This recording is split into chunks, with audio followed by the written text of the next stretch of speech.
We've had conversations with multiple countries, but I'm not going to comment on which ones they are at this point. Nothing's been finalized. With respect to your NATO engagements, there are some reports suggesting that you have opposed inviting President Zelensky to the next NATO summit. Is that accurate? No.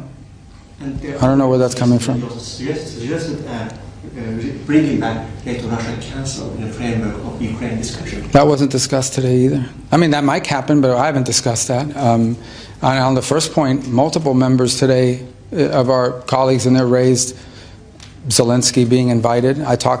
We didn't oppose it. I mean, obviously, we're bringing the Indo-Pacific countries to NATO. We invited the Syrian foreign minister today to come here and meet with me. So many leaders who are not members of NATO are invited to NATO conferences. They're not at the leaders meeting, but they're invited to the conference. So the same with our Indo-Pacific partners. But I don't know where you're getting these reports from. Can you speak to the outlook of an American Pope, how important this visit is, and what's your read on Pope Leo so far as a practicing Catholic? Can you tell what story John's working on? I've got 12 years of Catholic education. I'm interested. Yeah, I don't, listen, guys, I mean, maybe I just analyze this different. I'll tell you I'm a Roman Catholic. I believe that the Pope is a successor of Peter, appointed through apostolic succession, and the intervention of the Holy Spirit through the cardinals. And the one thing I can tell you is that the only institution that was around 2,000 years ago that's still around is the Catholic Church, the Universal Church, and I have faith in that system. We've had very good popes, we've had bad popes, but we still have a church. And I think it speaks to the strength of the church and to the validity of it. And as a Roman Catholic, I believe it's because the Pope, the Bishop of Rome, is the inheritor of the power that was left to Peter by Jesus himself and has been passed down through the generations. No other human institution would have been able to survive the ups and downs the church has faced. What's kept it is that he's the rock, and upon that rock he built the church. That's what I believe deeply, and that's how I analyze the situation. I just don't view him as a political leader. He may have political opinions, and the church has social teachings, which have informed much of what I say and have done in politics, especially in the last few years. I gave a speech at Catholic University in 2018 that was built on an encyclical by a Pope Leo. So, but again, I don't view the papacy as a political office. I view it as a spiritual one. Okay, thank you. Thank you very much. The talk starts. Will you be meeting with the Russian officials tomorrow in Istanbul? What will be the format of the talks? Will it be bilateral between Russians and Ukrainians, or will Americans be in the room? Well, first of all, I'll be meeting tomorrow with the foreign minister, Fidan, and a Ukrainian delegation, a senior delegation from Ukraine that'll be in town. And so I'll meet with them. Someone from our team will be involved in the Russia talks. They sent a more lower level group over here. I hope that those talks will be between Ukraine and Russia with our Turkish counterparts in the room, along with someone from our team or members of our team at the appropriate level. But I want to be frank, I don't think, we don't have high expectations of what will happen tomorrow. And frankly, at this point, I think it's abundantly clear that the only way we're going to have a breakthrough here is between President Trump and President Putin. It's going to require that level of engagement to have a breakthrough in this matter. I don't think anything productive is actually going to happen from this point forward until they engage in a very frank and direct conversation, which I know President Trump is willing to do. Do you think that moment is closer meeting between the two? Well, the President is impatient to end this war. He's impatient, as he's been clearly said, that something needs to happen soon. Too many people are dying. There's too much destruction. And I think he's ready to have that engagement and determine once and for all if there's a path forward and what that path is. It's around the world anymore. I mean, that's already happened. We came because we were told that I was going to be here anyways, obviously, but we came because we were told that there might be a direct engagement between the Russians and the Ukrainians. That was originally the plan. You all heard the same thing. That was not to be the case. Good. That's true. All right. Well, first of all, obviously, do you want to talk? What do you guys want to? Can we just start asking?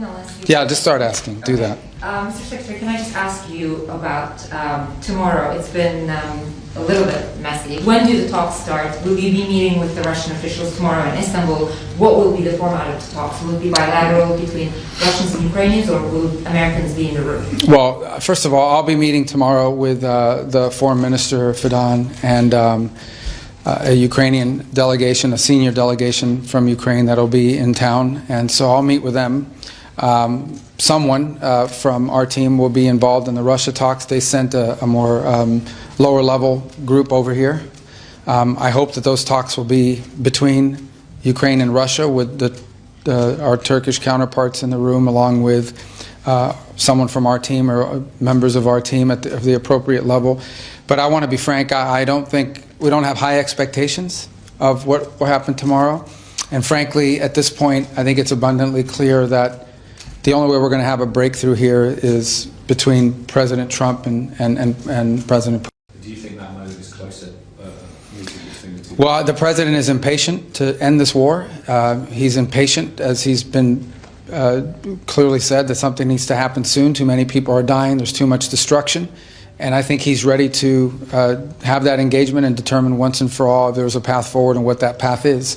And it's my assessment that I don't think we're going to have a breakthrough here until the president and President Putin interact directly on this topic. Is there any pressure of a deadline on President Putin? Because I mean, it was 2.5 weeks now since you said that there wasn't concrete progress that you would, and you said at the time now that you would withdraw as mediators. Well, we haven't been chasing this around the world anymore. I mean, that's already happened.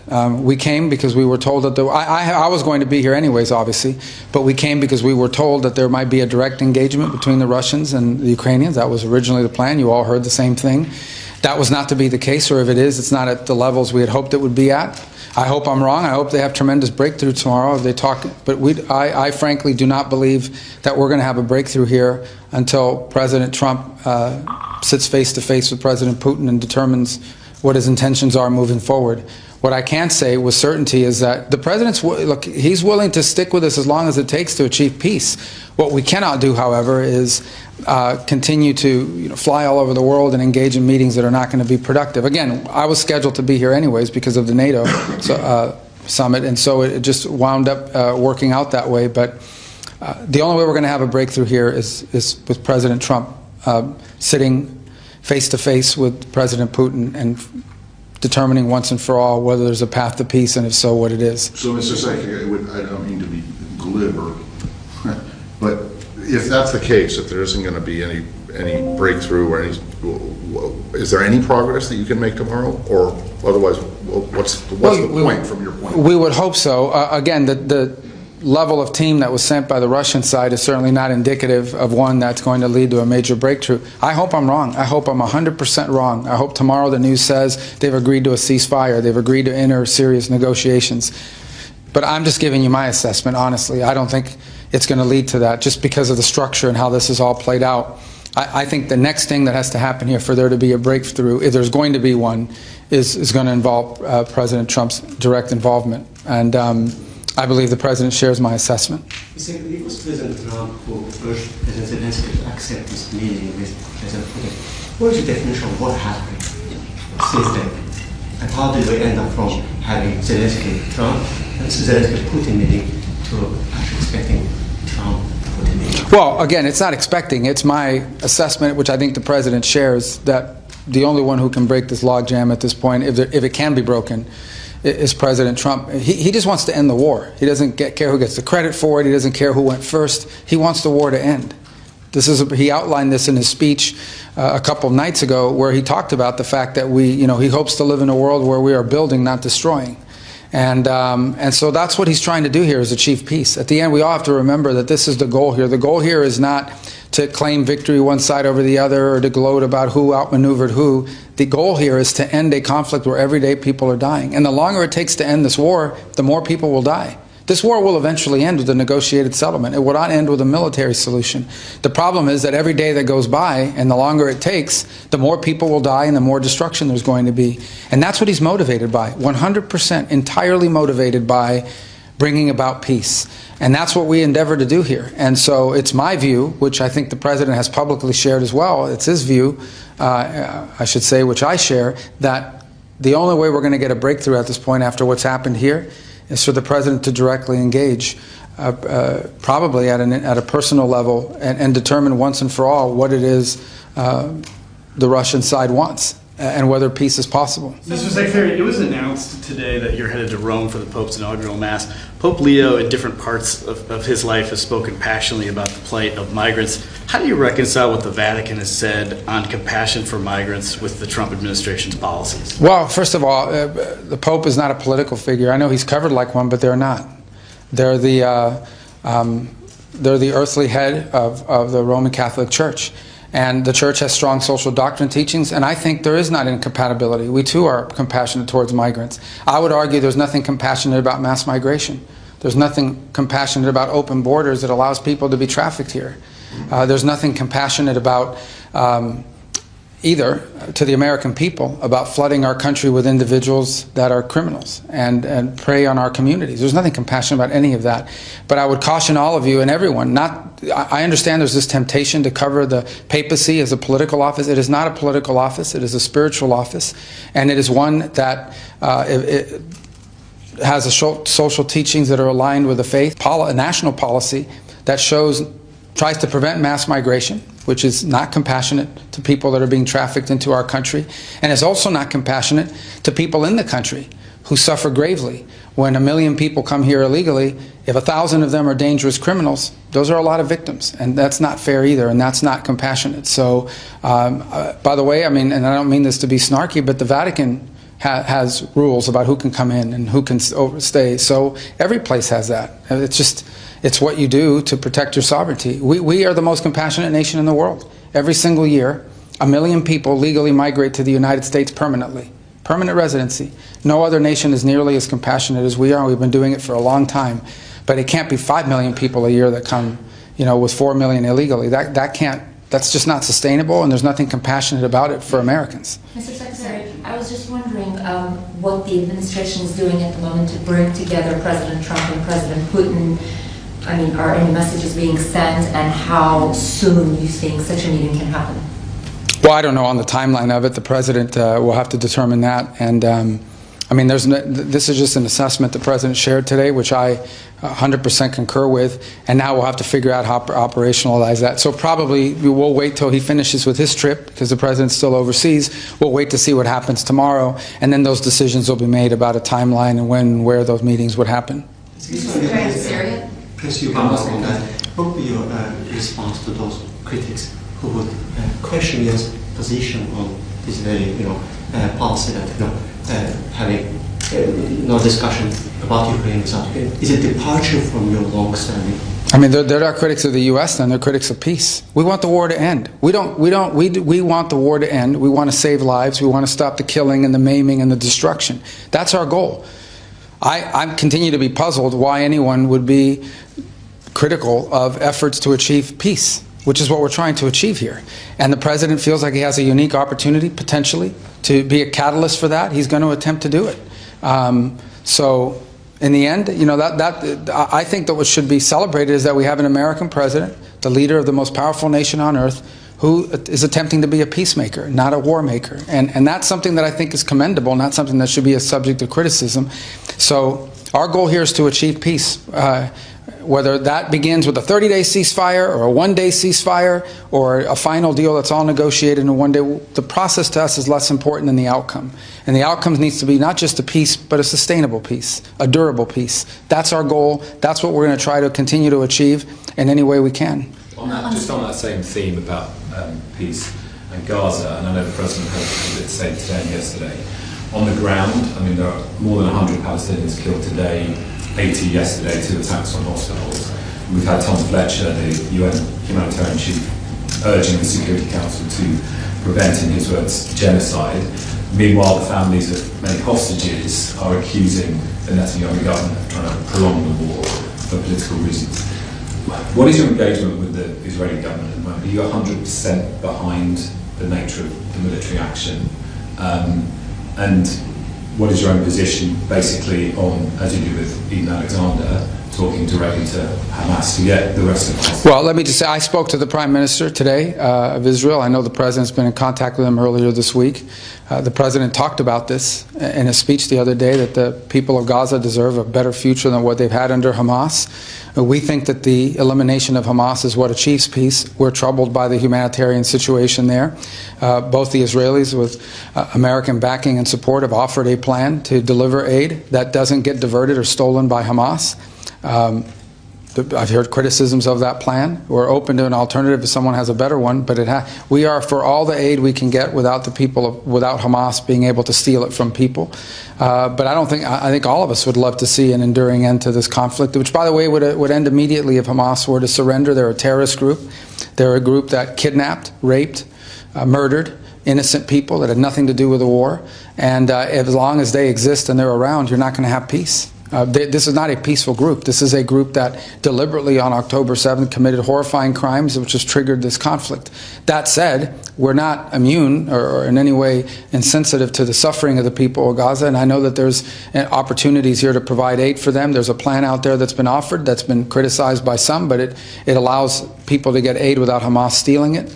And we'll continue to work towards that in ways that we think are constructive and productive. And what about the negotiations? Are you in direct contact with Hamas? And would you continue to do that if it's a way to get the rest of the world? Well, I think anybody that tells you there are obviously messages passed between intermediaries in the case of Hamas. There's obviously an external Hamas group, and then there's an internal Hamas group as well. This is a terrorist organization. This is a murderous group that still continues to hold innocent hostages and the bodies and remains of dead hostages as well. They should all be released immediately. That's been our position from the very beginning. They should never have been taken to begin with. So again, we continue that continues to be our position, and there's a role we can play in bringing about the release of these hostages and the return of these remains to their families. And we have an opportunity to play a role. We will. I won't comment any further on the mechanics of it because I don't want to endanger them, but suffice it to say that we know there are others involved. The Qataris have been involved, the Egyptians have been involved, the Turks have been involved, numerous countries have been involved in passing messages and in getting results. And we're very happy to see Eden Alexander home with his family. It was very uplifting, but we recognize that there are still many others left behind. We want to see them all released. Mr. Secretary, on Syria, you met with the delegation today. Can you tell us your impressions? And also, did you get any reassurances on some of the requests you made, including asking all foreign fighters to leave the country? Yeah, look, I think that obviously this is a new relationship. We've now known each other and known them for 24 hours. So it's one that we think that a peaceful, stable Syria would be one of the most dramatic improvements in the region in a very long time. And we want to do everything we can to help achieve that. We have governing authorities there now who have expressed, not openly and repeatedly, that this is a nationalistic movement designed to building their country in a pluralistic society in which all the different elements of Syrian society are able to live together. They've expressed an interest in being at peace with all of their neighbors, including Israel. They've expressed an interest in driving out foreign fighters and terrorists and others that would destabilize the country and are enemies of this transitional authority. And they've asked for our help. And so we're going to try to help them. Now, obviously, we want to see progress made, and we'll take every step that they take, and it'll be a long road because it's been a long time. So we recognize that, but this is a historic opportunity, and if it succeeds, we'll have a dramatic transformative effect on the region. I would say that Syria is a place where people of different faiths and backgrounds have lived alongside each other for a very long time. It's only in the last 10 years under Assad's rule, brutal rule, where he gassed and murdered his own people, where he created chaos that allowed foreign fighters to flow into the country and use it as a playground to conduct external attacks, where Iran saw an opportunity to come in and sponsor their groups that turned it into a terrorist highway to empower Hezbollah. It's only in the last 10 years that you've seen 6 to 8 million people driven out of that country. So we want to be helpful. The President said if they want to take these steps forward, we're going to do what we can working with our partners in the region to help them. And I hope it's successful, because if it is, there's two routes here. One will be success, and we'll have a major transformation in the region. Or you're going to have a brutal civil war that will destabilize the region. We would prefer the former, not the latter. And we're going to do everything we can within our control to help effectuate that. Ultimately, it'll be up to the leaders there on the ground to make it happen, and they face some significant challenges, there's no doubt. The good news is that there are regional partners like Turkey, like Saudi Arabia, like Qatar, like the UAE, who are willing to contribute. And frankly, the lifting of sanctions, its first effects will be felt not because U.S. dollars are going to flow in, but because our regional partners will now be able to flow in dollars that will allow them not just to stand up a government that can provide basic services, but also will allow them the work of reconstruction. One of the things they expressed today, and they're asking for our help, is to identify weapons of mass destruction, chemical weapons, and so forth, identify these sites and remove them from the country. As they expressed today, they are victims of the use of chemical weapons. They don't want these chemical weapons stored in their country anywhere. But you don't just go in and grab a bunch of chemical weapons and put them in a truck. It requires technical expertise to both identify where they're located and remove them safely. And they've asked for our help in that regard, and we're going to be willing to provide it. On the lifting of sanctions, obviously that's a pretty complicated process. Do you have a timeline for how long you think that might take? And also, how much advance notice was the State Department and Treasury given to sort of start that wind down? Well, this is a road we were on, so we've been doing the work, the prep work for it. Their finance minister, we provided him a visa to travel to Washington, D.C. 2 weeks ago. Their foreign minister, we provided him a visa a week ago to travel to New York and met with our UN representative. I was scheduled to come here and meet today with the foreign minister. I was with the president when he made the decision to do this and included it in his speech. The core of these sanctions are statutory under the Caesar Act. I've had members of Congress in both parties ask us to use the waivers authorities in that law. And that's what the president intends to do. Those waivers have to be renewed every 180 days. Ultimately, if we make enough progress, we'd like to see the law repealed, because you're going to struggle to find people to invest in a country when in 6 months sanctions could come back. We're not there yet. That's premature. I think we want to start with the initial waiver, which will allow foreign partners who wanted to flow in aid to begin to do so without running the risk of sanctions. I think as we make progress, hopefully we'll be in a position soon or one day to go to Congress and ask them to permanently remove the sanctions. Mr. Secretary, your comments on mass migration are obviously correct, that it's not compassionate, and the journey that migrants have to go on is obviously devastating. I think the concern that people have about the compassion is that they think about the mega prison in El Salvador accused of torture and overcompensation of prisoners, and they say those are deterrent policies for sure, but they're not compassionate. I wonder how you would respond to that. No, those prisons, that's all anti-Bukele propaganda. It's just not true. Human Rights Watch, they're wrong. They hate Bukele, and so they make these things up, and they can if they want to, but it's not true. The people that were removed from this country were dangerous criminals. These were not migrants, these were criminals. Okay, there's migrants or people that come here, they violate the law because they broke our immigration laws. Those people are deported to their home countries. These are dangerous criminals, which Venezuela would not accept. These were trained at Agua gang members and MS-13 members who are Salvadorian, who were deported to their country, and they're criminals, and their gang affiliation is a crime in El Salvador. And that's why they were able to, you couldn't even live in El Salvador. You couldn't walk the streets of El Salvador. Now it's one of the safest countries in the region. That's why President Bukele has 90% approval rating. So, but going back to your point, there's a difference between a migrant and a criminal migrant. And these are, if someone is in this country unlawfully, our law says you deport them to their home country. And most countries will accept their migrants, some don't. But if you're a criminal migrant, then you're going to be deported, ideally to your home country. But in the case of the Venezuelan gangsters, the Venezuelan regime wouldn't take them. So we had to find somewhere to send them. What they're not going to be is in our prison system. Because you know where prison gangs grow and metastasize? Inside of prisons. That's how MS-13 emerged, out of the prison system of California. And then it migrated down to El Salvador. And of course has had a presence in the United States. So I think that at the end of the day, I would be very careful about that, because unlawful migration is one thing. Unlawful migration by criminal actors who come into this country and commit horrifying crimes is a whole different category. How long should they stay in prison? Who's this? The people that have been deported to El Salvador. Well, they need to go back to they're gangsters, and being a gang member is a crime in El Salvador. If they could be sent to Venezuela, if Venezuela would accept them. President Bukele has offered to send them to Venezuela. And then there are MS-13 gang members who are Salvadoran. And those are also in that prison. We've deported some of them. And obviously, they're Salvadoran citizens. They're not American citizens. They are Salvadoran citizens unlawfully in the United States who are members of gangs, and they're under the jurisdiction of their nation's laws. So we're not going to opine on what their nation's laws are. In the case of the Venezuelan gang members, we would have sent them to Venezuela, except Venezuela wouldn't take them. It's just they've been in prison with no sentence. There's been no process. So they could be there indefinitely for the rest of They're gang members that were in the country unlawfully. We offered to send them to Venezuela. The Venezuelans wouldn't take them. So we found an alternative location. Where they're not going to be is in the prison system of the United States, recruiting new gang members while in prison so they can come out and create even more crime in our country. Secretary, is Libya also an alternative place? We've had conversations with multiple countries, but I'm not going to comment on which ones they are at this point. Nothing's been finalized.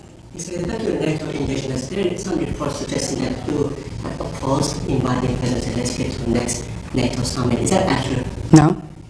I don't know where that's coming from. Bringing back NATO-Russia Council in the framework of the Ukraine discussion. That wasn't discussed today either. I mean, that might happen, but I haven't discussed that. On the first point, multiple members today of our colleagues in there raised Zelensky being invited. We didn't oppose it. I mean, obviously, we're bringing the Indo-Pacific countries to NATO. We invited the Syrian foreign minister today to come here and meet with me. So many leaders who are not members of NATO are invited to NATO conferences. They're not at the leaders' meeting, but they're invited to the conference. So the same with our Indo-Pacific partners. But I don't know where you're getting these reports from. Can you speak to the outlook of having an American Pope, how important this visit is, and what's your read on Pope Leo so far as a practicing Catholic? You can tell what story John's working with. I got 12 years of Catholic education. I'm interested. Yeah, I don't, listen, guys, I mean, maybe I just analyze this different. I'll tell you I'm a Roman Catholic. I believe that the Pope is a successor of Peter, appointed through apostolic succession, and the intervention of the Holy Spirit through the cardinals.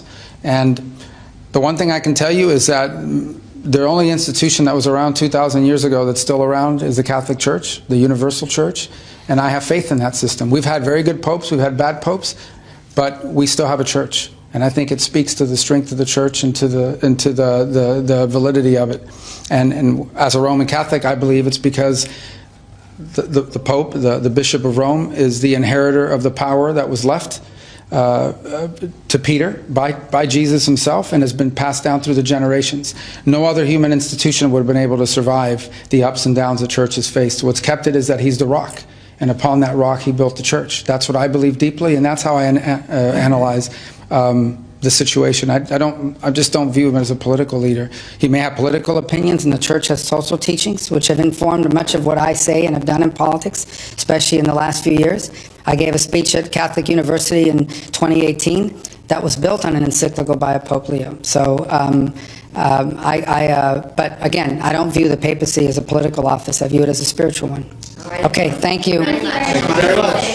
The talk starts. Will you be meeting with the Russian officials tomorrow in Istanbul? What will be the format of the talks? Will it be bilateral between Russians and Ukrainians, or will Americans be in the room? Well, first of all, I'll be meeting tomorrow with the Foreign Minister, Fidan, and a Ukrainian delegation, a senior delegation from Ukraine that'll be in town. And so I'll meet with them. Someone from our team will be involved in the Russia talks. They sent a more lower level group over here. I hope that those talks will be between Ukraine and Russia with our Turkish counterparts in the room, along with someone from our team or members of our team at the appropriate level. But I want to be frank, I don't think, we don't have high expectations of what will happen tomorrow. And frankly, at the